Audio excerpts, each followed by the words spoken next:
তো ইন্টারফেস দেখে নিশ্চয়ই বুঝতে পেরেছেন আমি কে নিয়ে কথা বলবো।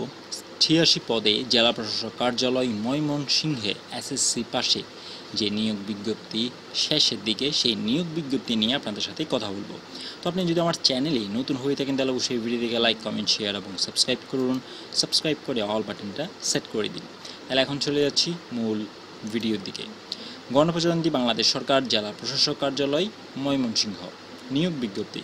ভূমি মন্ত্রণালয় মাঠ প্রশাসন ১ অধিশাখা ৪ তারিখ ৪ খ্রিস্টাব্দ তারিখ অনুযায়ী ছাড়পত্রের নির্দেশনার মতে ভূমি মন্ত্রণালয়ে মাঠ প্রশাসন কর্মকর্তা কর্মচারী নিয়োগ বিধিমালা ২০১১-এর আলোকে জেলা প্রশাসক কার্যালয় ময়মনসিংহের রাজস্ব প্রশাসনের নিম্নবর্ণিত শূন্য পদসমূহ অস্থায়ী ভিত্তিতে নিয়োগের মাধ্যমে পূরণে নির্মিতে ময়মনসিংহ জেলার স্থায়ী বাসিন্দাদের নিকট হতে নিম্নলিখিত শর্তে জনপ্রশাসন মন্ত্রণালয় কর্তৃক প্রবর্তিত চাকরির আবেদন মডেল ফরমে নির্ধারিত ফরমে অনলাইনে দরখাস্ত আহ্বান করা যাচ্ছে।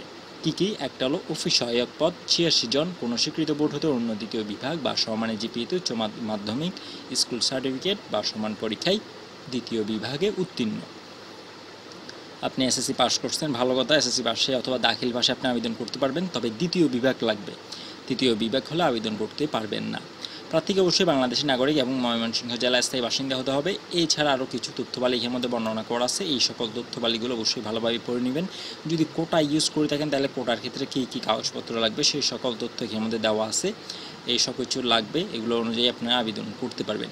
সমস্ত কিছু দেখার পর যদি কোনো কিছু না বুঝে থাকেন অবশ্যই আমাকে কমেন্টের মাধ্যমে জানিয়ে দিবেন। আর কোন পদের জন্য কত টাকা, অবশ্যই একটা পদের জন্য কত টাকা গভর্নমেন্ট ফি জমা দিতে হবে সেটাও এর মধ্যে বর্ণনা করা আছে, সেই অনুযায়ী আপনারা গভর্নমেন্ট ফিটা দিতে হবে।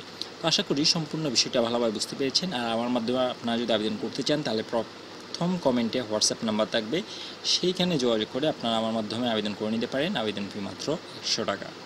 তো আশা করি সম্পূর্ণ বিষয়টা আপনারা ভালোভাবে বুঝতে পেরেছেন।